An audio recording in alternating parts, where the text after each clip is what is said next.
while the world remembers him as a god king. Marcus Aurelius was a man who lived in constant physical pain. He had chronic stomach issues, chest pains, and lived through a plague that wiped out 10% of his people. He had every excuse to stay in bed, every excuse to be a victim of his circumstances. But he didn't. He looked at his reflection in a bronze mirror and realized that the greatest enemy of Rome wasn't the Germanic tribes at the border, it was the internal saboteur. The voice that says, "I'll start tomorrow. I'm too tired.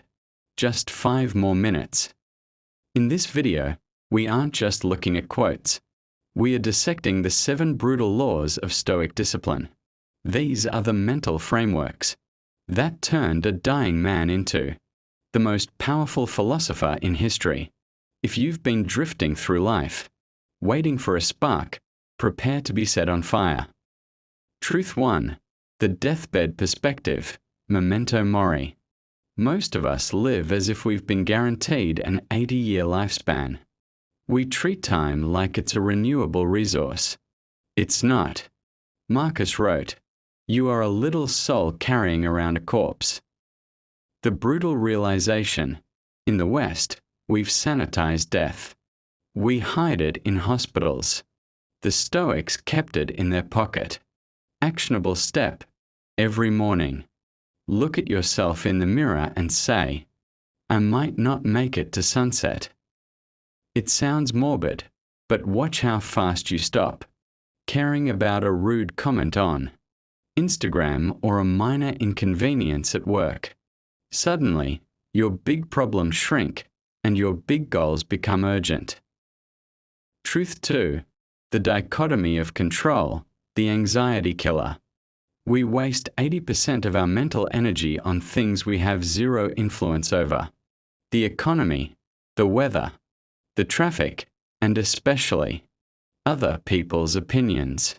The Stoic truth, if it's outside your circle of control, it's literally none of your business. Marcus Aurelius was betrayed by his best general, Avidius Cassius. Instead of screaming in rage, Marcus prepared a speech about forgiveness. Why? Because he couldn't control the betrayal, but he could control his mercy. The modern fix. Next time you feel stressed, ask, "Can I do something about this right now?" If the answer is no, you are officially forbidden from worrying about it. Truth 3. Practice poverty, voluntary hardship. We are the softest generation in history. We have climate-controlled rooms, instant food, and endless entertainment. This comfort is a cage. It makes us terrified of losing what we have. The brutal truth. Seneca, the billionaire Stoic, used to spend several days a month eating the cheapest food and wearing the roughest clothes, asking himself, "Is this the condition I feared?" Why it works. When you realize you can survive on bread and water, you become unkillable. You'll take that risk in business. You'll quit that toxic job. You'll speak the truth, because you realize that losing it all isn't actually that bad. Truth 4. Stop being a social chameleon.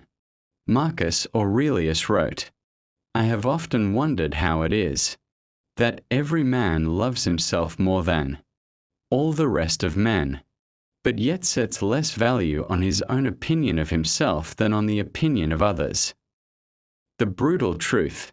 You are wasting years of your life trying to impress people who are too busy worrying about what you think of them. It's a circle of fools. The fix. Start practicing negative social visualization. Imagine everyone hates your new project. Imagine they're laughing.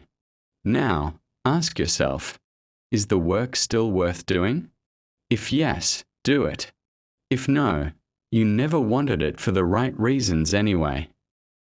Truth 5.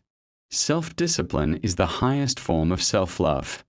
Modern culture tells you that self-love is treating yourself to junk food and laziness.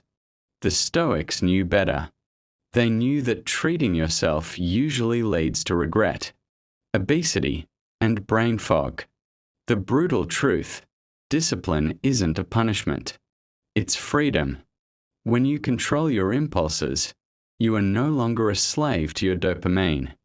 Marcus reminded himself every morning, I have to go to work as a human being. Even the emperor of the world had to force himself to get out from under the warm covers. Truth 6. The view from above, the ego eraser.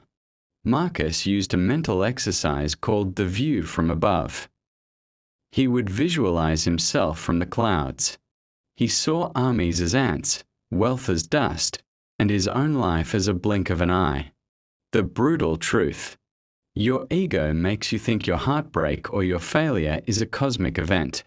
It's not. In 100 years, no one will remember your name. This isn't depressing. It's liberating.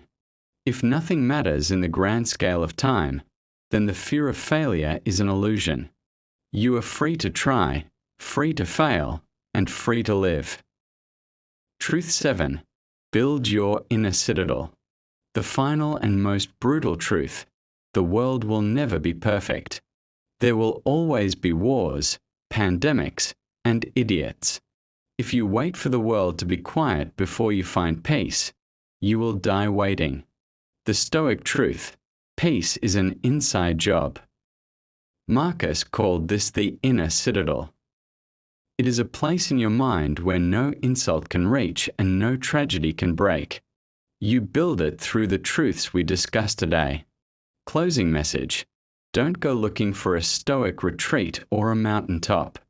Build the retreat inside your own mind. Be the mountain. You've watched this video of Stoic wisdom. Most people will click off this video and go back to their old habits. They will choose the easy path of slow decay. But not you. If you've made it this far, you have the spark. The challenge: don't just subscribe. Act. In the comments, write down one specific thing you are going to stop wasting time on starting tomorrow. Whether it's 2 hours of gaming, waking up late, or people-pleasing. Declare it. Outro. Build your life now. Because the clock is ticking. And it never, ever stops. I'm Stoic Mastery, and I'll see you in the arena.